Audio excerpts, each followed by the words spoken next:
कलाहांडी जिला गोलामुंडा थाना बंधा गाँव में जड़े नाबालिका को दुष्कर्म होता अभियोग होती। नाबालिका संपर्क संतोष सुनानी गोलामुंडा थाना एने अभियोग कर गत 18 तारीख दिन नाबालिका जनक नलकूप को पानी आनिबाकू जाइथिबा बेले दुष्कर्म शिकार होते। गाँवर हृदानंद नाग ओरफ चक्रधर नाबालिका जनकू सेठारु जबरदस्त उठाई नहीं दुष्कर्म करी फेरार हो जाइथिबा अभियोग होइछि।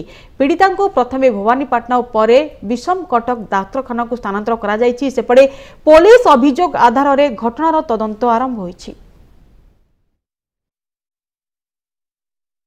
अंगनवाड़ी केन्द्र नलकुआ अच्छे से नलकुआ पानी आनुवा समय श्री हृदा नाग से छुआ के टेकी निकर तार अंगनवाड़ी केन्द्र रेखा दुष्कर्म कला केवल घटना यहाँ 18 तारीख दिन 2 बजार घटना भानीपाटना मेडिकल नाला भानीपाटना रेफर करदेला बुर्ला के लोकटा गरीब लोग सार बुर्ला नापे सक्षम नहीं पारा ताके बुर्ला रू नहीं कर विषम कर नहीं कर आम एडमिट कलु आज रिपोर्ट संपर्क रिपोर्ट कर केस नंबर 29/2018 केस रजिस्ट्रेशन होची आउ आमे तदंत करछु। से झियो ट्रीटमेंट होची विषम कटक रे